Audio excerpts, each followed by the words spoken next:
Drugs పై ఎన్టీఆర్ జిల్లా Vijayawada police commissionerate పోలీసులు దండయాత్ర చేపట్టారు. దండయాత్ర 2.0 పేరుతో విస్తృతంగా అవగాహన కార్యక్రమాలు, ర్యాలీలు, సదస్సులు నిర్వహిస్తున్నారు. ప్రజలకు డ్రగ్స్ వలన కలిగే దుష్ప్రభావాలను తెలియజేస్తూ యువతలో మార్పు తెచ్చే దిశగా అడుగులు ముందుకు వేస్తున్నారు.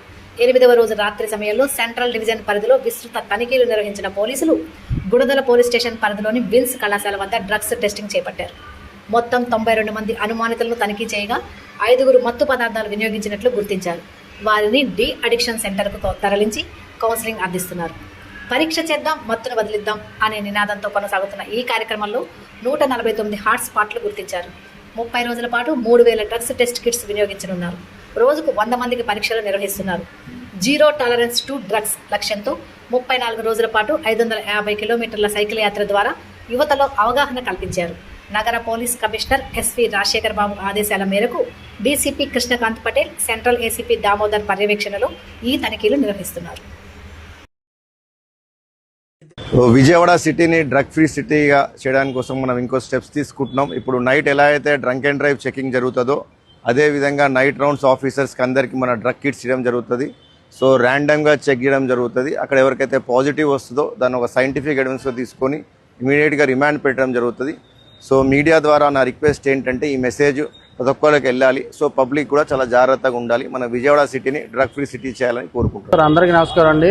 ఇప్పుడు ఇలాంటి ప్రోగ్రామ్ కూడా కండక్ట్ చేశారు పోలీసు వారు అందరూ కలిసి. అంటే నేను మాట్లాడుతున్నా అంటే నేను డ్రగ్ తీసుకున్నానని కాదు, డ్రగ్ తీసుకున్నా ఎలా ఉండారో, బిహేవియర్ చేస్తారో దాని గురించి మాట్లాడుతున్నాను. ఇప్పుడు గంజాయి తీసుకున్నప్పుడు కానీ ఫస్ట్ గంజాయి స్టార్ట్ చేసి మొదలుపెట్టి వాళ్ళు తీసుకునేటప్పుడు ఫుడ్ ఎక్కువ తింటాం కానీ ఇలా నాకు బాగా ఉందనే వాళ్ళు ఒక 4-5 నెలల తర్వాత వాళ్ళు ఎలా అయిపోతారంటే బాగా వీక్గా వాళ్ళ ముఖం అంతా ఇదిలా అయిపోయి చేతులు షివరింగ్ అయిపోతాయి. వాళ్ళ చేతులు, వాళ్ళు మనుషులు వీక్ అయిపోతారు. వాళ్ళ ఫ్యామిలీ పరంగాని ఏదైనా సరే వాళ్ళ నాన్నని వాళ్ళ అమ్మని ఎదిరించి మాట్లాడటం. అంటే మాతో కలిసి పనిచేసే కుర్రోళ్ళని చూశాను, వాళ్ళు అలా మాట్లాడేటోళ్ళు. అరే ఎందుకురా ఇట్లా చేస్తాను అన్నా కానీ వినేవాళ్ళు కాదు. ఎందుకంటే వాళ్ళ బ్రెయిన్లో సాయంత్రానికి అది ఉండాలి, అది పడాలి.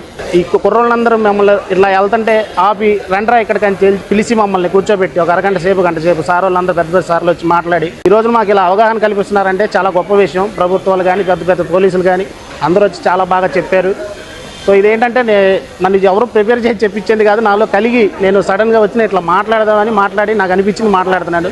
కాబట్టి ఏంటంటే పోలీసులు అందరూ కలిసి ఇలాంటి ఒక గొప్ప ఇది తీసుకొని చేస్తున్నందుకు ఇట్లా టెస్టులు తీసుకొని మాకు మూతికి మాస్కులు అంటే మా పేర్లు కానీ ఏమీ కానీ ఇది రాకుండా అంటే ఒక టెస్ట్ చేసి నీలో ఏదైనా ప్రాబ్లం ఉందంటే వాళ్ళే మళ్ళీ కౌన్సిలింగ్ ఇచ్చి ఎరా ఇది చెయ్యకు, నీ పేరు ఇంకా ఏది బయటికి రాకుండా నువ్వు ఇది చెయ్యకు, నువ్వు కరెక్ట్ దారిలో వెళ్ళు అనే సందర్భంగా చెప్పి ఒక కరెక్ట్ రూట్లో పెడుతున్నారనే నేను అనుకుంటున్నాను. ఈ ప్రోగ్రాం అనేది చాలా గొప్ప ప్రోగ్రాం. ఇలాంటిది పెట్టుకొని దేశంలో ఎక్కడా లేని విధంగా ఇక్కడ ఇలాంటి సందర్భం ఇక్కడ పెట్టుకొని మన ఆంధ్రప్రదేశ్లో ఒక్కసాటే ఉందంటే మన గొప్ప విషయమే.